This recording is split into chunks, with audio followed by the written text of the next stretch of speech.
Buenos días, familia. Buenos días. Bienvenida a todos Gracias. a la casa de Dios. Amén. Y hoy quería empezar una serie que se llama Paradojas del Reino de Dios.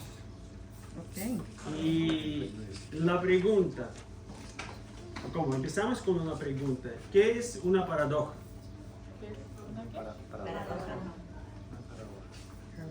No, William. No, paradox.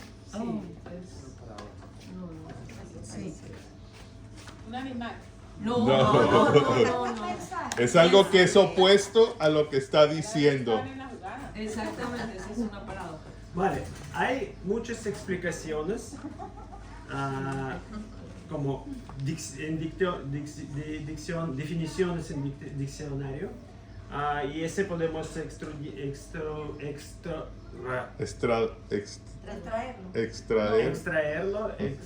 escudriñar en casa. ¿Sí? Pero a mí me gusta una, es que una es lógica y matemáticas. Una paradoja es un razonamiento formalmente correcto que conduce a conclusiones mutuamente excluyentes o que pone de manifiesto las limitaciones del sistema conceptual utilizante. Es complicado. ¿Sí? Pero hay otras opciones, pero en la mayoría dice eso. Y nuestro tema de hoy es la fuerza en la debilidad. Y sabéis una cosa, muchísimas enseñanzas de la Biblia y de la fe cristiana contradicen por completo la sabiduría y los caminos de este mundo. El mundo tiene su propia manera de pensar, sus propios estándares y actúa conforme a sus propios principios. Pero ¿por qué digo eso? Porque como en esa semana mi esposa Sasha me pregunta ¿por qué la mayoría de personas piensan de otra manera? ¿Por qué pensamos así? No como nuestra familia. Y yo digo que porque somos discípulos y tenemos otro punto de vista a este mundo. Claro. Y sin embargo, muy a menudo lo que Dios revela en su palabra es exactamente lo contrario de todo ello. Dios contempla las cosas desde una perspectiva completamente diferente. Y una de las bendiciones inestimables de la Biblia es que nos capacita para ver las cosas desde la perspectiva de Dios. Y profeta Isaías nos muestra de una manera muy clara cuán distintos están los caminos y los pensamientos de Dios de los del ser humano. ¿Alguien puede acompañarme? Isaías capítulo 55 de 8 a 9.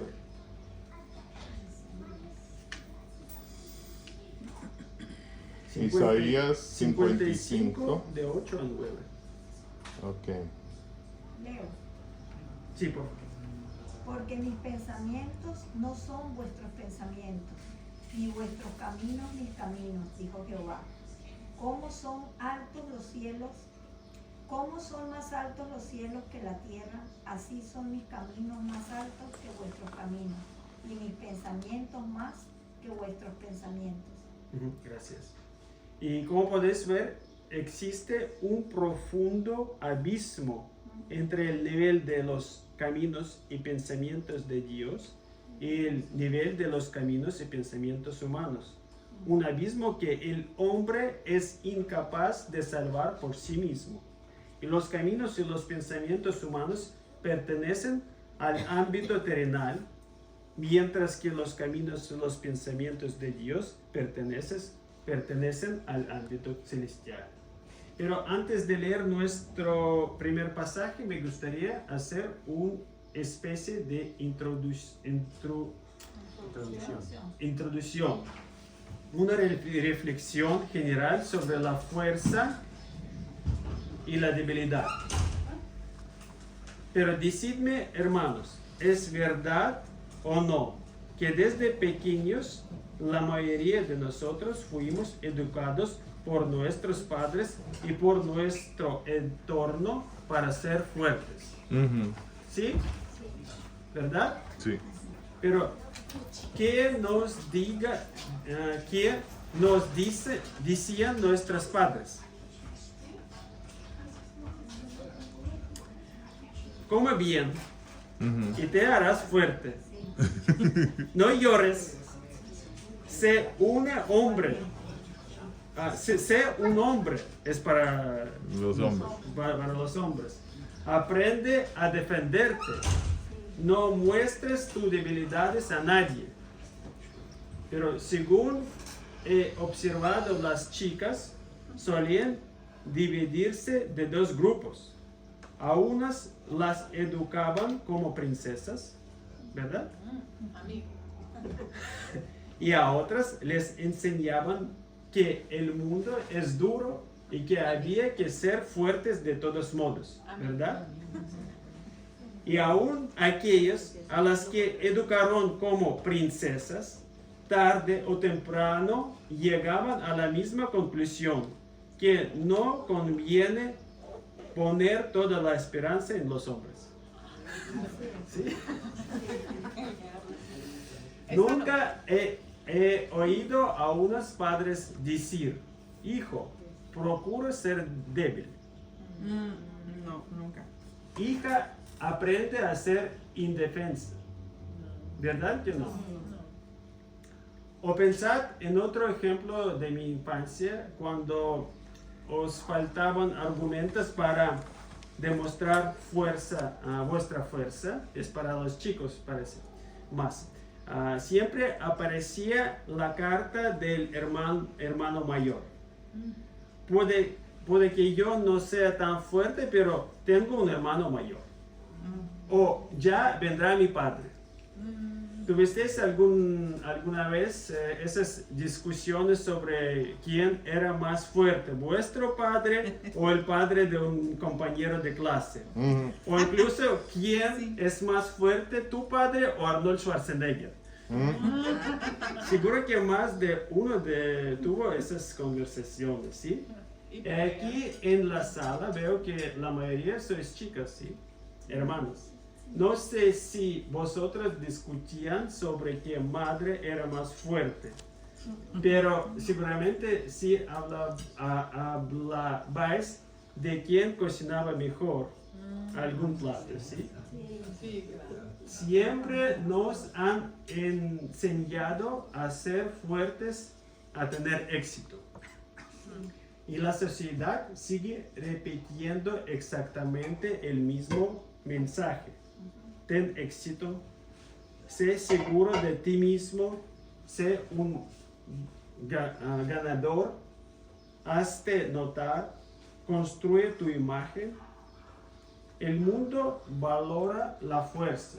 Vivimos en un mundo que admira a las personas fuertes.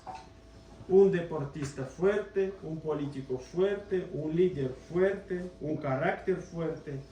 Y sabes que es lo más curioso, que las personas llaman debilidad precisamente aquello que les gusta.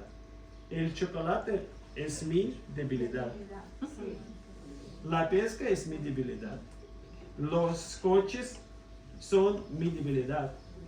O utilizan la misma expresión para referirse a algún mal hábito. Alcohol, tabaco es mi debilidad. Pero nadie quiere ser verdaderamente débil, porque la debilidad se asocia con el fracaso. Sí. La debilidad parece algo vergonzoso. Por eso intentamos parecer mejores, más inteligentes y más exitosos. A veces incluso en la iglesia. A veces incluso delante de Dios. Es como si dijéramos, Señor, mira qué bueno soy, yo puedo, soy fuerte. Pero precisamente entonces Dios responde, mientras sigas confiando en ti mismo, no verás mi poder. Y vamos a leer nuestro mensaje de Dios. Segundo Corintios, capítulo 12, de 1 a 9. Y William, ¿puedes leer? Sí, sí. Segundo de Corintios, capítulo 12, versículo 1 al 9 dice: Me veo obligado a jactarme, aunque nada se gane con ello. Paso a referirme a las visiones y revelaciones del Señor. Conozco a un seguidor de Cristo que hace 14 años fue llevado al tercer cielo. No sé si en el cuerpo o fuera del cuerpo. Dios lo sabe.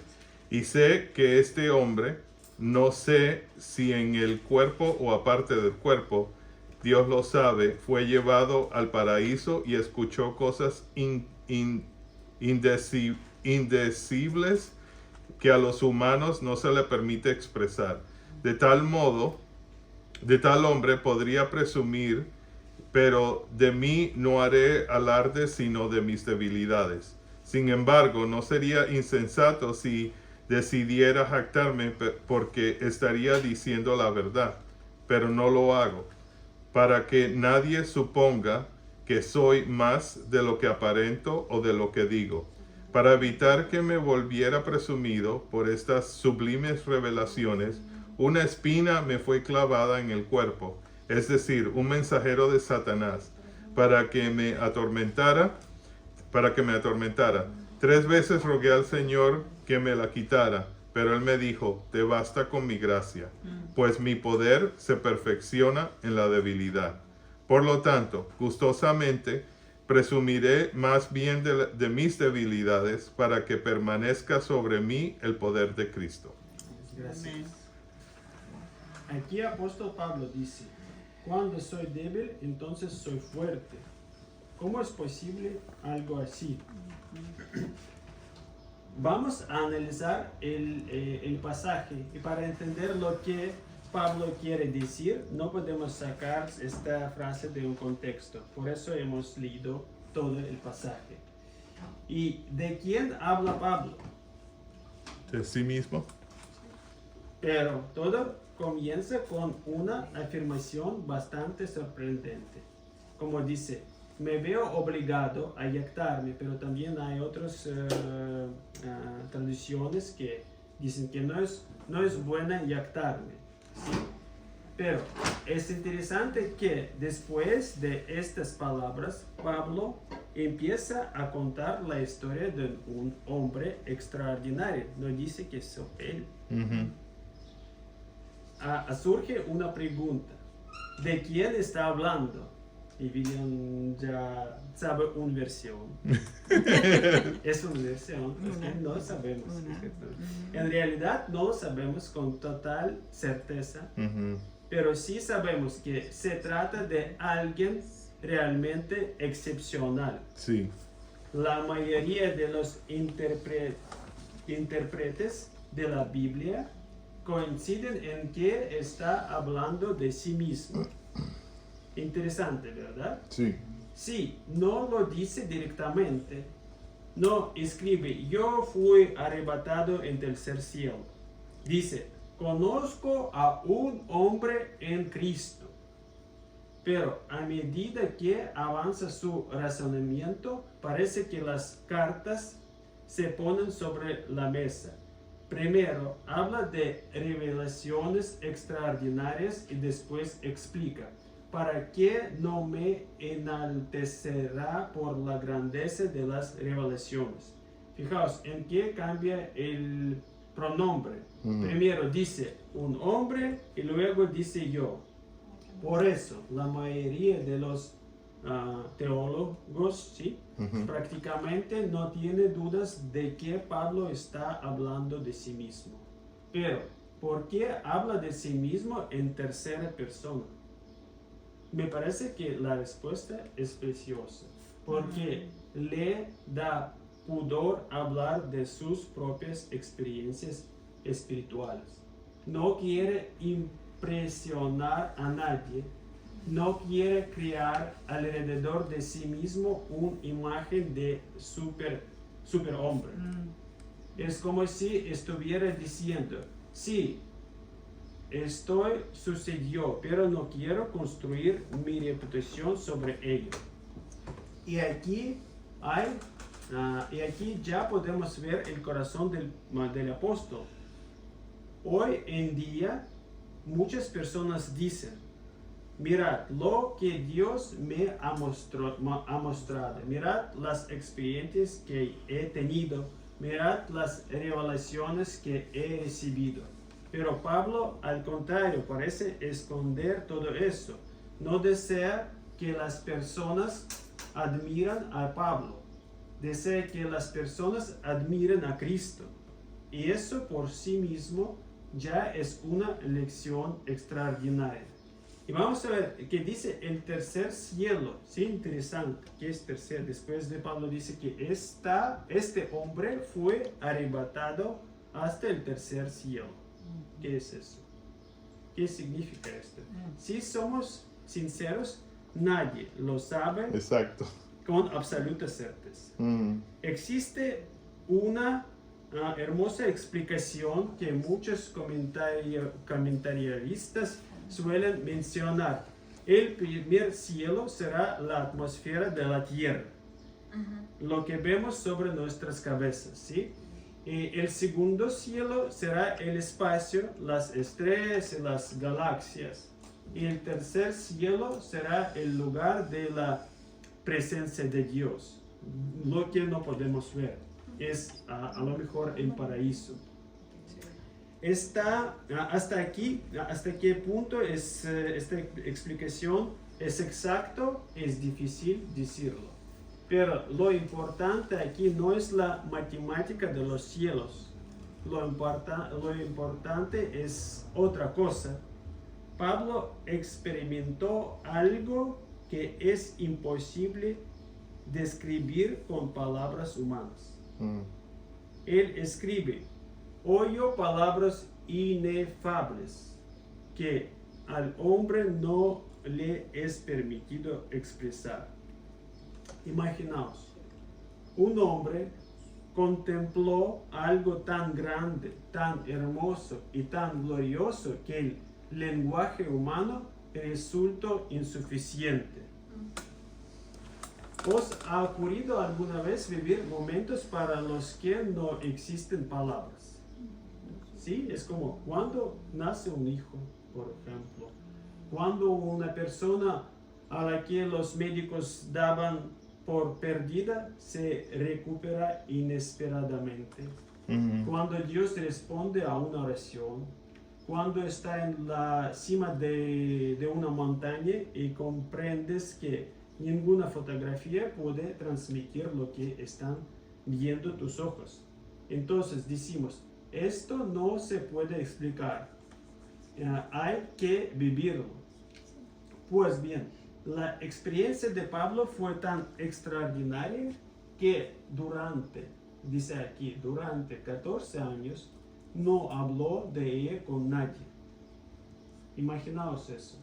Si algo así ocurría hoy, 10 minutos después ya existiría un canal de YouTube. Explicando. Una serie de entrevistas y un libro titulado Mi viaje al cielo, ¿sí, verdad? Sí. Pero Pablo guardó silencioso durante 14 años. ¿Por qué? Porque su objetivo no era glorificarse a sí mismo. Dice otra cosa que es interesante. Dice que un aguijón en la carne. ¿Cómo? Aguijón en la carne. Y aquí aparece ese detalle interesante. Aquí sucede algo verdaderamente sorprendente. Después de la mayor revelación, llega la mayor prueba. Pablo escribe, y para que por la grandeza de las revelaciones no me envanezca demasiado, se me clavó un aguijón en mi cuerpo. Qué imagen tan extraña. Dios eleva a un hombre hasta los cielos y al mismo tiempo permite el dolor en su vida. ¿Qué es aguijón? No lo sabemos con certeza. Tal vez una enfermedad, tal vez problemas de visión, tal vez un sufrimiento crónico, tal vez dolores físicos constantes. Es interesante que algunas traducciones emplean la expresión espina en la carne. Imaginaos una pequeña astilla clavada en un dedo. Aparentemente es una cosa insignificante, pero si nos sale constantemente te recuerda que está ahí. No puedes olvidarte de ella. Una y otra vez produce dolor y precisamente una aflicción constante como esa acompañaba a Pablo. Él la describe con palabras todavía más fuertes. Un mensajero de Satanás que me atormenta. Qué fuerte, ¿sí? Inmediatamente viene a la mente la historia de Job. ¿Sí? Satanás no podía tocar a alma de Job sin el permiso de Dios.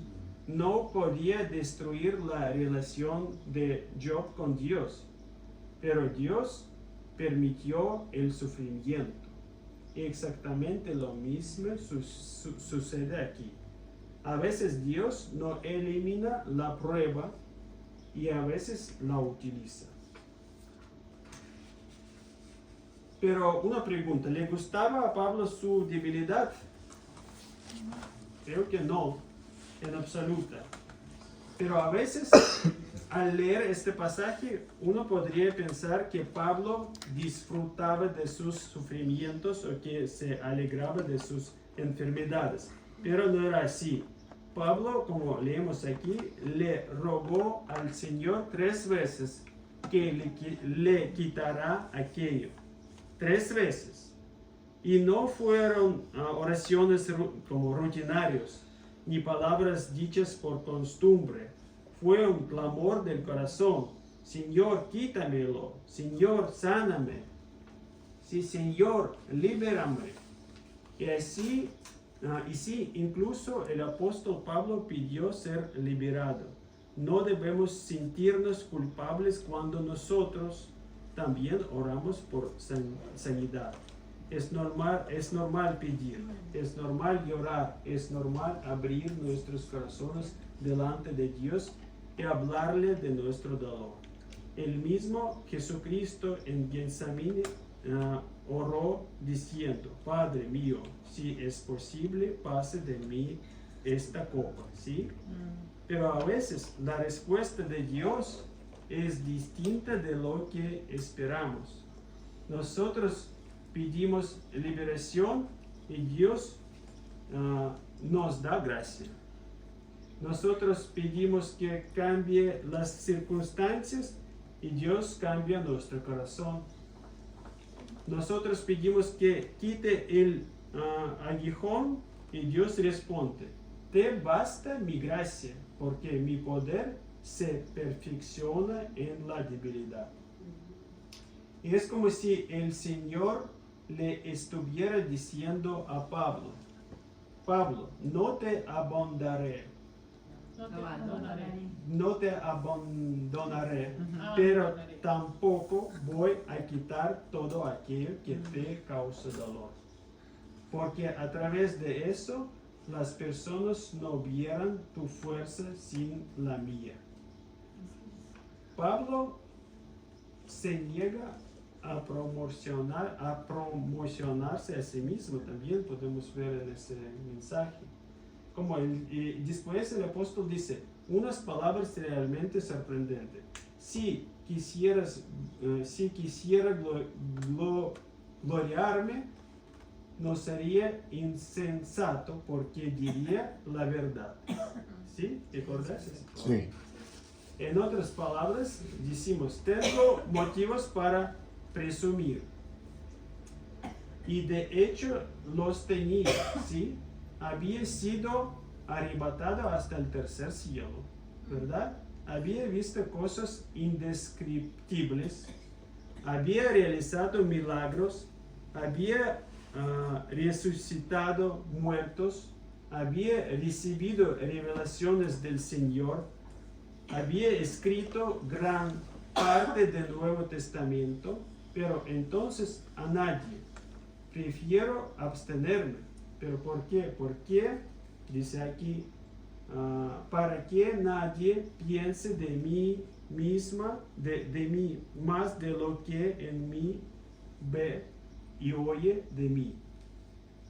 Qué palabras tan extraordinarias. Pablo está diciendo, no quiero parecerse más de lo que realmente soy. No quiero construir una imagen artificial. No quiero vivir de historias acerca de mí mismo. Mirad mi vida y sacad vuestras propias conclusiones. Vivimos en una época basada en la autopromoción, ¿verdad? Hay que darse a conocer, hay que venderse, hay que construir una marca personal, hay que proyectar una imagen de éxito. Esto se ve constantemente en las redes sociales. Yo veo como en Facebook o en YouTube o Instagram, podemos encontrar personas que se presentan como grandes expertos. ¿Sí? Ahora mismo está de moda. Sí. Escribir frases como, muchas veces me preguntan como especialista en este tema, ¿sí? O quiero compartir mi opinión profesional. Y cuando uno lee, se da cuenta de que la persona está intentando posicionarse como una autoridad. ¿Dónde está el problema? Que yo no sé si realmente es tan bueno como dice ser. No sé si es un gran profesional o simplemente alguien que sabe promocionarse. Como yo recomendaría yo a una persona solo porque había muy buen de sí misma, probablemente no. Habla muy bien de sí misma. Lo más normal es que confiemos en alguien con quien ya hemos trabajado o en alguien cuyo carácter y cuyos frutos conocemos, ¿verdad? Aquí me viene en la mente dos ejemplos interesantes. ¿Cuántos de vosotros habéis visto la película, no sé cómo, en inglés se llama Patch Adams? Es de niños, ¿verdad? Con Robin Williams. Sí. Sí. Exacto, sí. Doctor o... Doctor Adams. Ahora no me acuerdo. Próximamente. Vale. Es como con Robin Williams, ¿sí? Es un actor sí, muy... ya. Es un poco Es antiguo. un poco antiguo, sí. Pero Es uno de mis actores favoritos. A mí me gusta como tema de siempre. Sí, a mí también. En esta película hay una escena maravillosa. Cuando el protagonista se instala en la residencia médicos universitarios, su compañero de habitación empieza inmediatamente a presentarse. ¿Alguien recuerda esa escena? Dice, me llamo tal, he recibido tal premio, he conseguido tales logros. Y luego le enseña sus premios. Entonces, Dr. Adams, sonriendo, le responde, pues yo cuando estaba en segundo de primaria dibujé un conejo y por eso me dieron 2 estrellas doradas. Me ha gustado ese escena, ¿sí? Porque en ella no hay ningún deseo de parecerse más de lo que uno es. Sí. No hay afán de impresionar, no hay ningún intento de crear a su alrededor una aura de grandeza. Y sabéis, me parece que precisamente de esto está hablando el apóstol Pablo. En el fondo está diciendo, No penséis de mí más de lo que realmente soy. No forméis vuestra opinión sobre mí basándoos en las historias que se cuentan acerca de mí. Mirad mi vida, escuchad lo que enseño, fijaos en cómo vivo y sacad vuestras propias conclusiones. Esto es muy diferente de cómo funciona el mundo de hoy.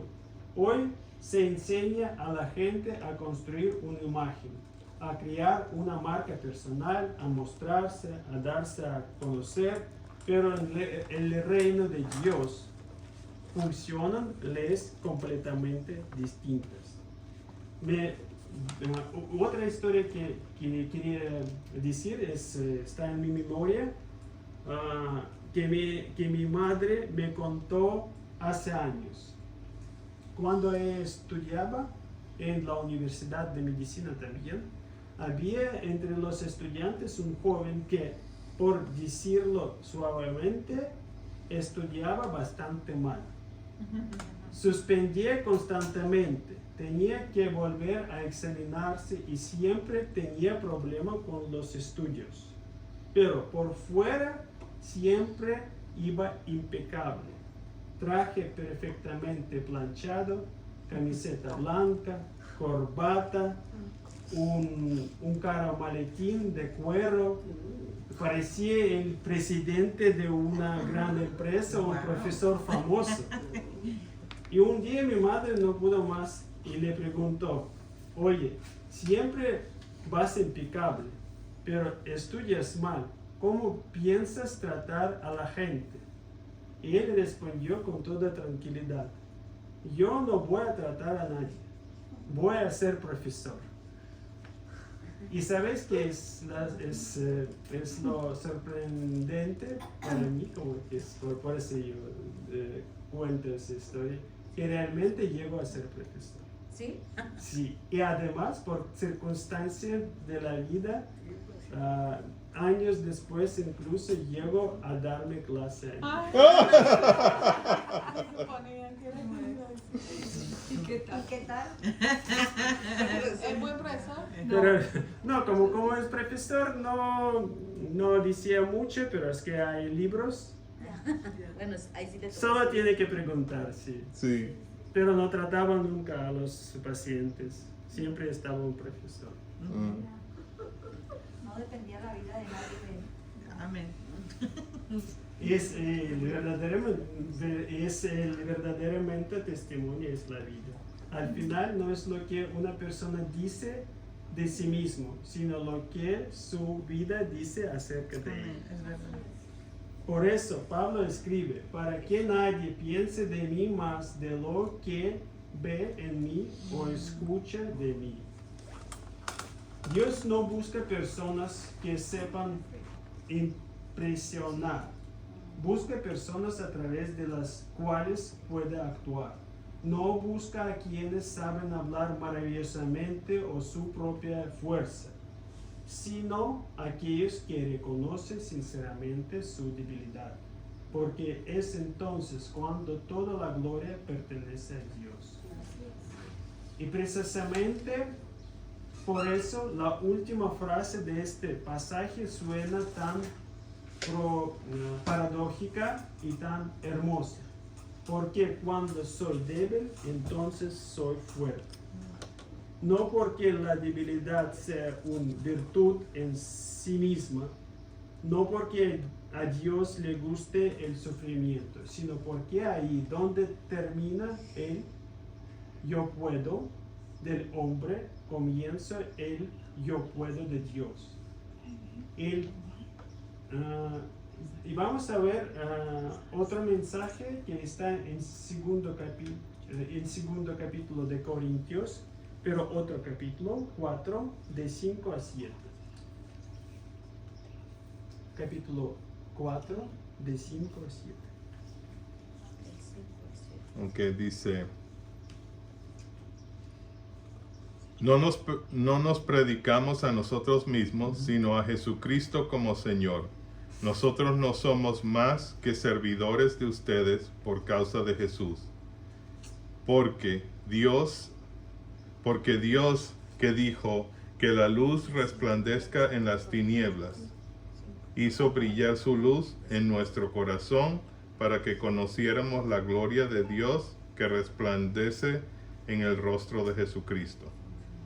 Hasta el 7, ¿verdad? Sí. Pero tenemos este tesoro en vasijas de barro para que se vea qué tan sublime poder viene de Dios y no de nosotros. Gracias. Pero tenemos este tesoro en vasos de barro para que la extraordinaria grandeza del poder sea de Dios y no de nosotros. Qué imagen tan hermosa. Nosotros somos los vasos, no oro, no diamantes, no plato, no platino, ¿sí? Solo barro frágil, quebradizo, común, ¿sí? Pero dentro hay un tesoro. Imaginad un sobre viejo y desgastado, ¿sí? Podemos imaginar un sobre viejo y por fuera no tiene nada especial, pero dentro hay un cheque de 10 millones de euros. ¿Qué tiene más valor? ¿El sobre? No, su contenido, ¿sí? ¿Verdad? Así somos nosotros. Nuestro cuerpo envejece, nuestra capacidad son limitados, nos equivocamos, caemos, nos cansamos, pero Cristo vive en nosotros y Él es el tesoro. Dios no busca personas que sepan impresionar, busca personas a través de las cuales puede actuar. No a los que saben hablar maravillosamente de su propia fuerza, sino a aquellos que reconocen sinceramente su debilidad. Y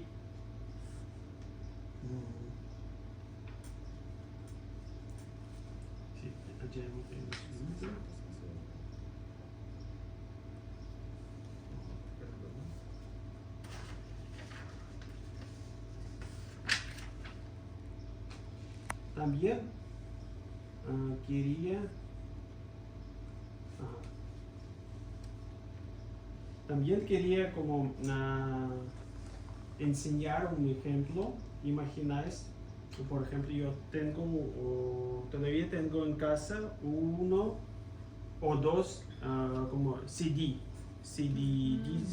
Ajá. Discos. Discos, sí. ¿Os acordáis de eso? ¿Sí? Sí. Pues que los jóvenes ya no sepan lo que son. Pero nuestro amigo se llama Javi, es padre de Lara que está aquí. Todavía tiene un reproductor de discos en su coche. Pero decidme, ¿cuánto vale un CD vacío? Pues casi nada. 2 centavos. No, quizás 10. 5,000 pesos a mi país. Un simple trozo de plástico, ¿verdad? Claro. Sí. Pero imaginad que en ese disco están grabadas, por ejemplo en mi casa, que yo tengo grabadas las fotos de nuestra boda con Sasha. Invaluable. Para nuestra familia ya tendría valor, ¿verdad? No porque el disco haya cambiado, sino porque dentro contiene algo valioso para nosotros. Y ahora imaginad que en este disco estuvieran las únicas canciones ineditadas, ¿sí? Ineditadas de Michael Jackson, que existen en el mundo. ¿Cuánto crees que valdría? Millones. Creo que sí. O imaginar una situación aún más increíble, que en él estuvieran almacenados archivos secretos del Pentágono. El disco seguiría siendo el mismo, ¿verdad? Claro. El mismo plástico, el mismo tamaño, el mismo aspecto exterior, pero su valor habría cambiado radicalmente. ¿Pero por qué? Porque el valor no lo determina el soporte, sino lo que contiene. Y sabéis, me parece que esto se parece mucho a nosotros.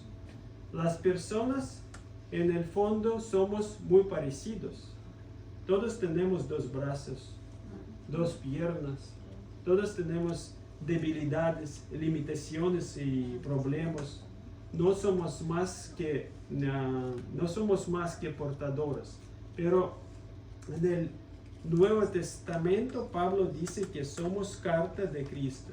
¿Recordáis eso? O como dice aquí, que llevamos un tesoro en vasos de barro. El valor de los vasos está determinado por el tesoro que contiene.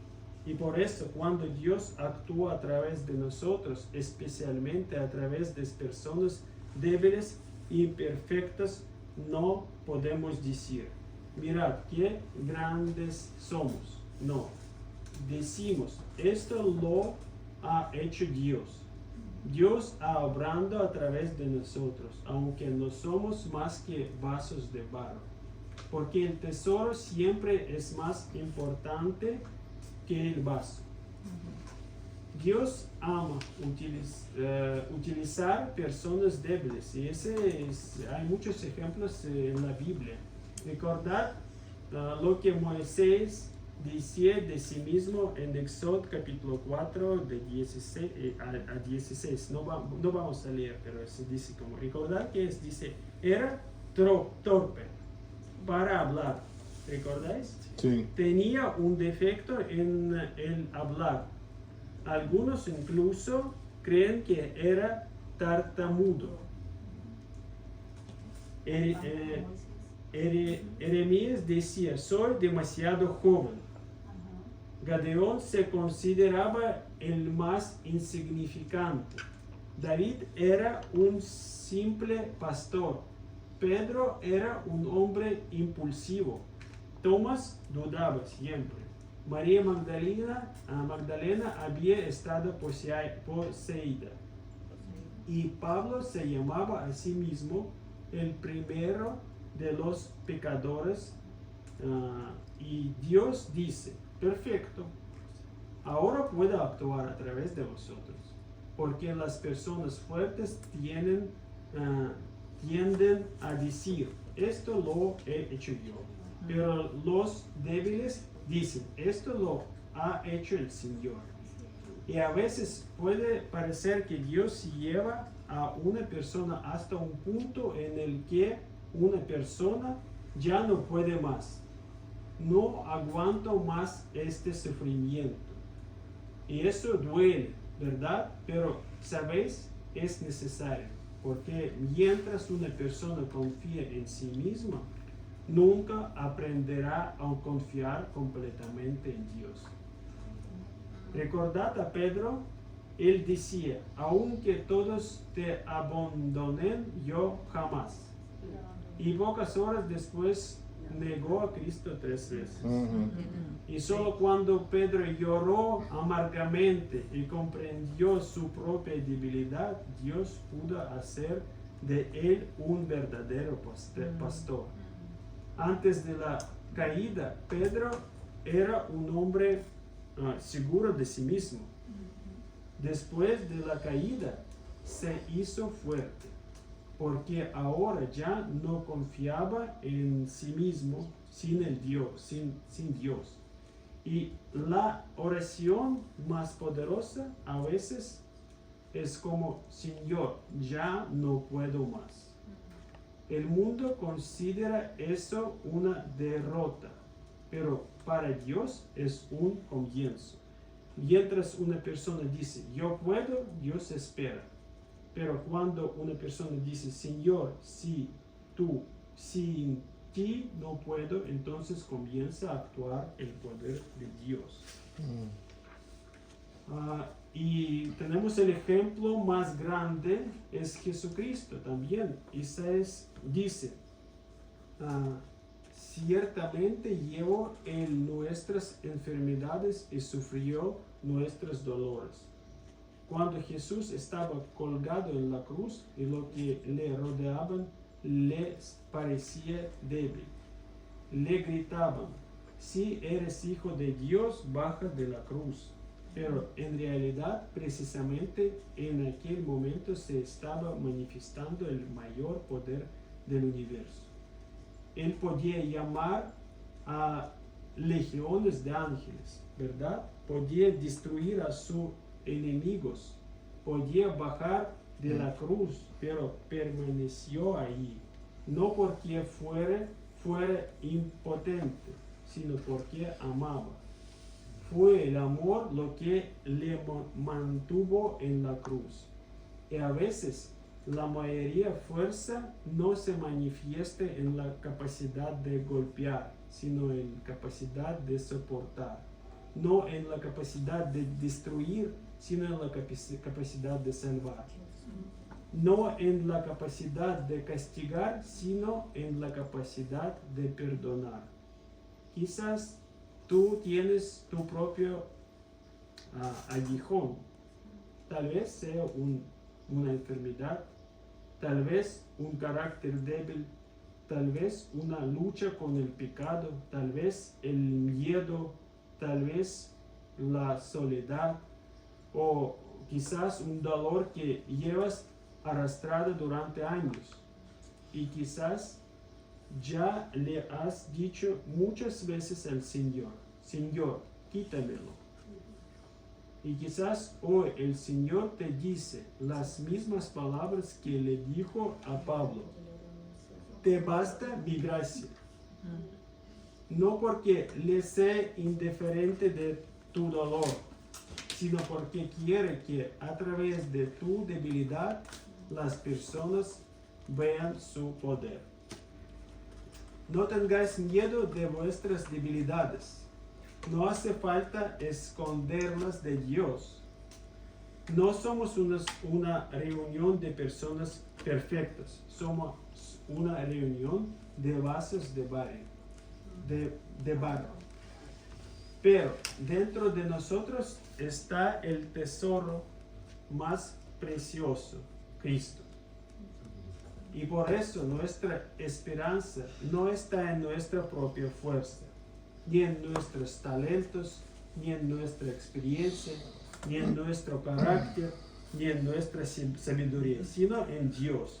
Y por eso podemos decir junto con el apóstol Pablo, como con mucho gusto me gloriaré más bien en mis debilidades, para que repose sobre mí el poder de Cristo, porque cuando soy débil, entonces soy fuerte. Y gracias por la atención, es todo lo que quería decir hoy. Y Muy bien, gracias. Amén. Muy bien. gracias a Dios, y ahora Amén. podemos hacer sentir. Gracias.